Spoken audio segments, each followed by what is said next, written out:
Greetings all, it's Blue Knight. Welcome back to the Legend of Zelda Skyward Sword. Previously, we entered the Ancient Cistern and started our trek through here, and in the process, we got ourselves our new item, the whip. Today, we'll be using this whip to progress even further to the Ancient Cistern because we still have a long way to go. So first things first, I want to activate all these water pipes so that I can take us to the top of this statue. Look for the key that lies beneath the earth. Based on the patterns we have seen so far, I believe the key mentioned on the stone marker is the key required to unlock the device ahead of us. Yes, so now the only question is how do we get the key that lies beneath the earth, according to the stone marker? It actually went way down back to the bottom. I didn't want to do that. What I wanted to do was head to a door that we saw on the second floor. Let's go back up here. And there it is. I wonder this is where the way to progress will be. No, this actually leads to nowhere. But we actually do need to use this this whip on this area now. Because if you remember from last episode, there was a couple of hooks that I just showed just for a few seconds, which are those things. We couldn't do anything with them before, but now that we have the whip, we can interact with them now. Those will serve as our points to use the whip to swing from one platform to another, like so. Just target him with Z, and then just use the regular swinging controls that you learned very early on in the game. Nothing too fancy, but very effective nonetheless. And with that, we've got the dungeon map. And heaven knows we're gonna need this, because if I remember correctly, this place can be pretty big. And in the center, there's our sacred flame location, which is this big statue. Like I said, this statue is gonna be a running theme in this temple, so be sure to keep that in mind. And now we've encountered a new enemy, a Phoenix. The spirit bird is said to survive by eating flames. Due to its cautious nature, it can be difficult to approach. However, by catching and holding the bird's attention, some are able to successfully attack it. I suggest be wary of its curled tail. That's your big hit to defeating the Phoenix. And, lo and behold, we'll have to use the whip to do it. So wait till it uncurls its tail, then whip it down. Put your whip away, and then swipe with your sword. It will be done after just one cycle. That's provided if you're fast enough. Okay, this is locked up, obviously, so we can't do anything with that at the moment. Alright, where to go next? Where to go next? Like I said, this place is pretty big, so there might be a few points where I end up questioning myself and making some very rash decisions. This place is really big. If you thought the mining facility was huge, this place trumps it by like a mile and a half. But I think I know where to go next. We have to go onto these lily pads. And if you can see on the underside, they also have hooks on them, so we can pull them down as well at some point. That's if the need arises. That's where we need to go. That one lily pad off in the distance that's flipped up, we can actually use that. Might not be the way to progress, but we'll need it for later. Well, actually, we might need it right now because I see a switch on the top right corner of the screen, or top left corner. Listen to me, I can't tell my left from my right, which I can in real life. I'm just confusing right now. If the switch is too far away from us, just use your whip. That's another function with this thing. You can take down enemies, flip switches, grab onto things. We're already beginning to see the very usefulness, the very huge usefulness of this item. Can't speak today. I've seen that a lot recently. Can't speak today. Probably because I gotta slow down my commentary a bit. I'm sure I'll be able to grasp it over time. String shot again by this stupid Skeltula. I hate spiders. Hate them so much. So Skulltulas are really my favorite enemy in the world. So go behind this entrance we came into, and we got ourselves a small chest, which of course contains a red rupee. Don't worry about any of the small chests from now on not containing a red rupee. I'm pretty sure they'll have that at this point. Not like the 2 blue ones that we saw back in Lanier Desert.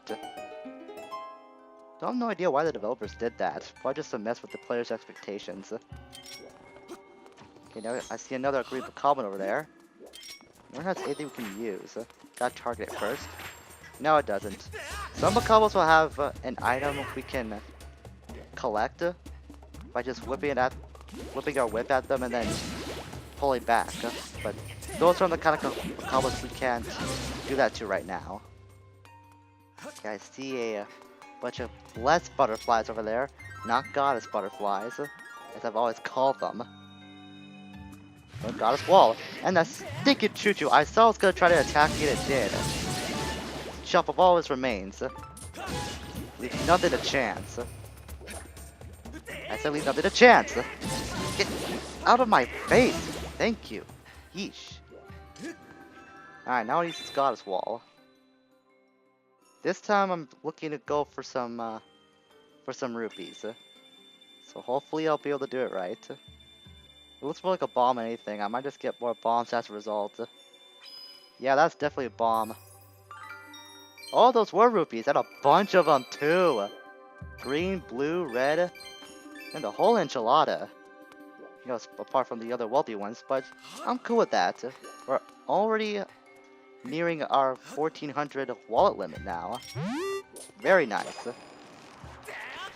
Hopefully by the end of this dungeon, we'll have enough treasures to upgrade some items too, because it's usually at this point in the game where I start to do that. Well, not this point, after we finish with the Ancient Cistern. So rotate through here. And there we go. I really hope I don't lose my voice after all this. That depends on how long we're here in this dungeon. Like I said, it could be quite big and it could take some time. Then again, that's kind of par for the course for any Zelda dungeon, but this one in particular, this one of the larger ones, like I said in the last part. So now here, I see a wall to us, so we don't want to take our chances with the whip yet. But we'll have to come down here anyway, so we have to use that switch. Oh, I guess not. We'll have to hop onto that switch then. Thinking way too far ahead again. Alright, so we're gonna aim ourselves. Switch. And presto! On my first try too, I thought I was gonna have to take a couple of attempts at it. Good thing that won't be the case. So with that, and now into the vine wall. We see a bunch of Deku Babas on the other side. But of course, they're just, like I said, they're Deku Babas, not the Quadra ones where they can switch their mouth shapes. So deal with those guys, not too hard, and then whip that to begin a little whirlpool. Because that's where we'll have to go next, so Geronimo!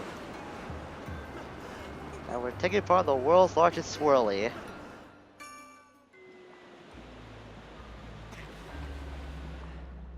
I saw an emerald over there, so I want to collect that first.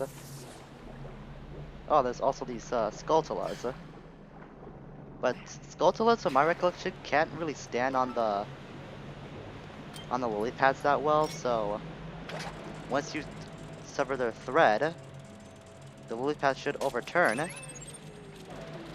Yes, it did. And that brings it end to these Skulltulas' lives. So cut this thread, cut this one too.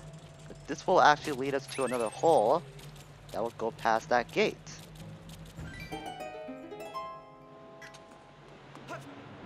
Now we can use that to our advantage.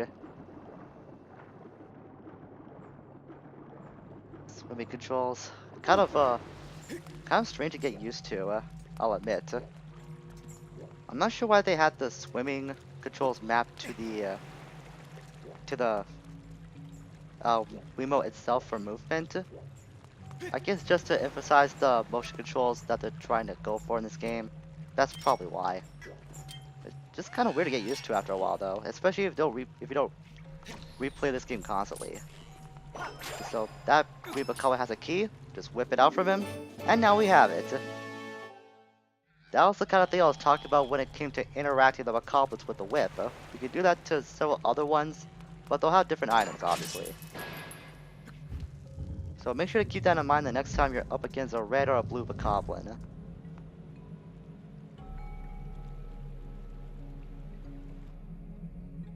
But through this little window, we can see that there's the boss chest. Master, I have some important information that I am certain you will want to hear. There's a large treasure chest in this area. No, really, Fi, it's not like I can see it or anything. There's an 85% probability it contains the key that will open the door we observed at the top of the stone statue. Once again, Fi stating the bloody obvious, but then again, it wouldn't be her if she did that. I want to take you down first, just because I just feel like it. Ow. Okay, now I have a reason to take you down because you shot me. You shot me twice while I was trying to go for a leaping attack. Thankfully, they only take one swipe to eliminate because they're archers. And archers are really strong.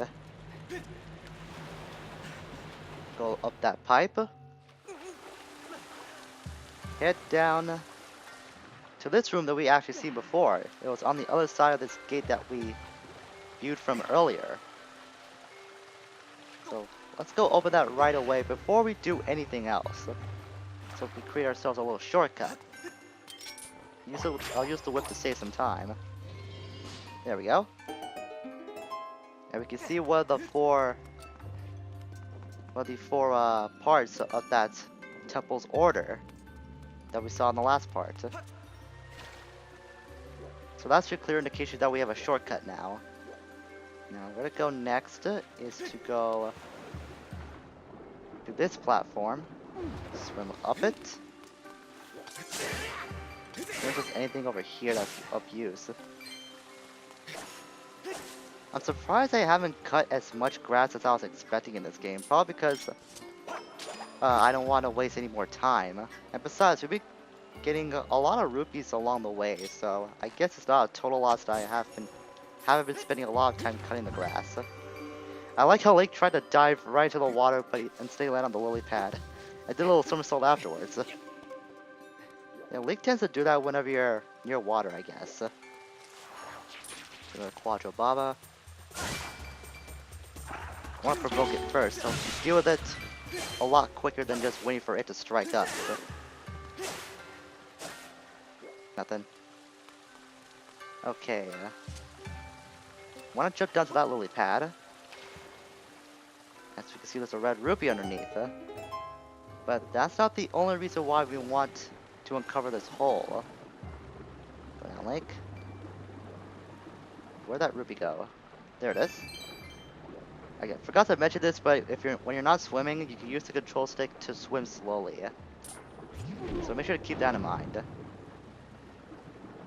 Those folks can spawn oxygen bubbles for us. It's very nice. I actually forgot about that too. Because there's no source of infinite bubble spawning, so that's probably why. Not probably, that is why. What am I saying? So it would be fair otherwise if they didn't do that. I'm actually surprised we're progressing through this rather quickly. Aside from a few rough spots, we might be done with the Ancient Cistern probably in another video or two for now, if I had to estimate it, a guess. So now with that overturned lily pad, we'll have to climb back up, and then use our whip to turn it back to its normal formation. Then we can use it to proceed across. It might lead to another small key if my memory is correct. Alright, use the whip, and there we go. Now we can proceed even further ahead. Whoa, whoa, whoa! Okay, that was a little strange. I was not expecting that at all. That was a weird random events. A weird random number of events that just happened. That's what I'm trying to say. Link, I know you're not much of a platformer, but try to nail it this time, please. Thank you very much. Glad to see you like to cooperate sometimes. Because I swear I was aiming at that lily pad correctly. I have no idea why Link stumbled like that.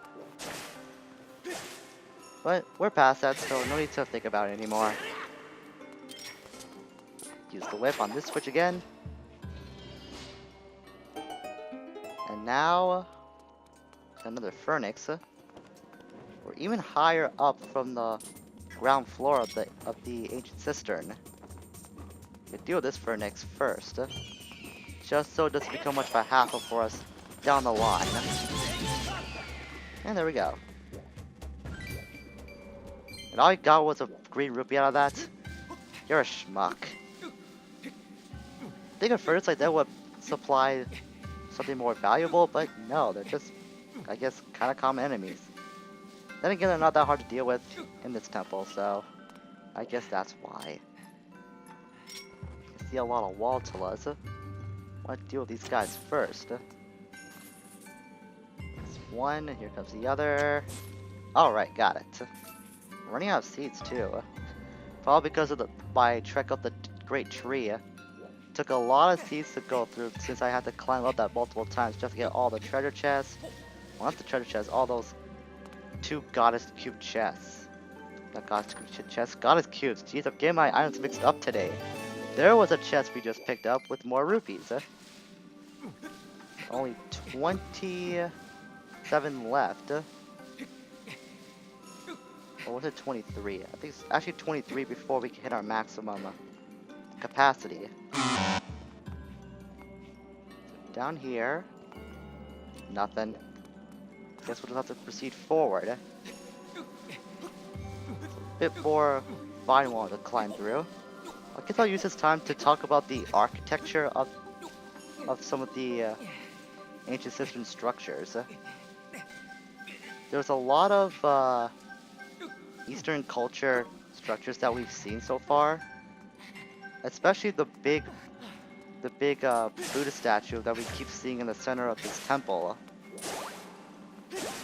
Pretty sure that's because they're all inspired by certain aspects of Eastern culture.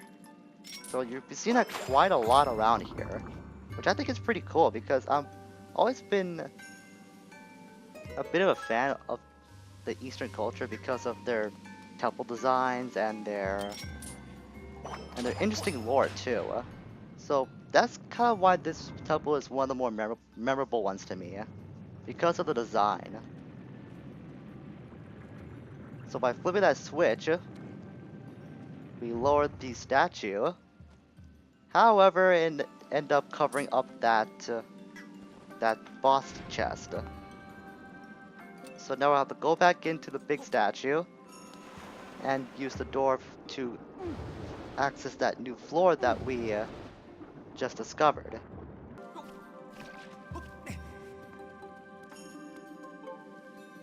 Carved into the great statue are inscriptions of gratitude. They reveal the secret order of this temple. Oh, this was the way to open that lock from before.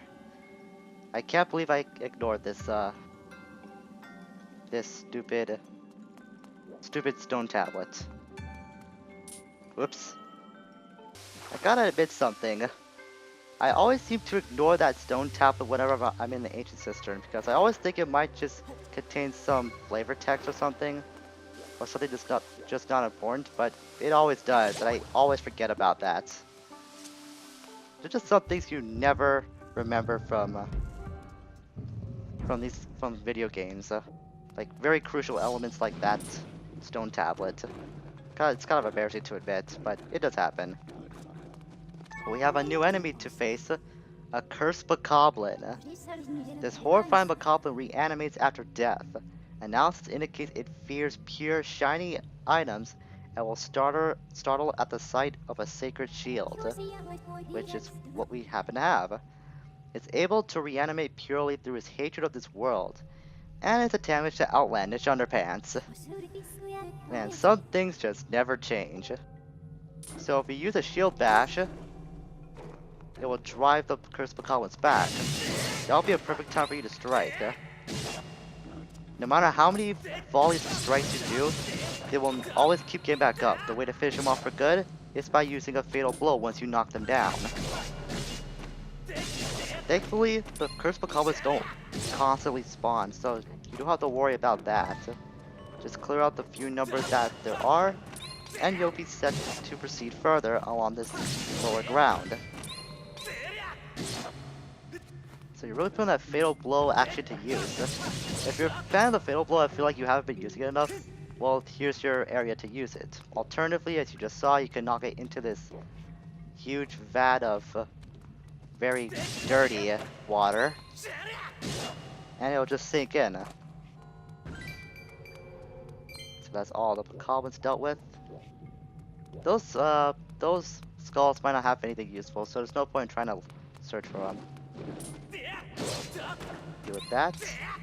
And Fatal Blow. Very nice. Oh man, I'm a fan of the Fatal Blow. I'm just ashamed that we don't use it that much, so I guess it's another reason why I like the Ancient Cistern, because I get to use the Fatal Blow skill more often. I find a lot more that I like about this dungeon than I thought.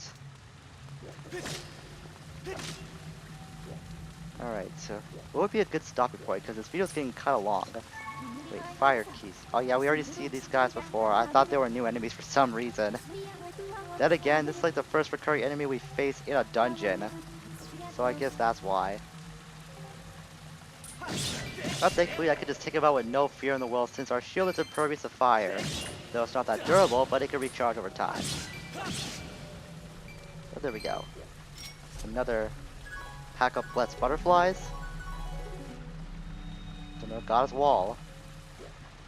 Let's see what I can get this time.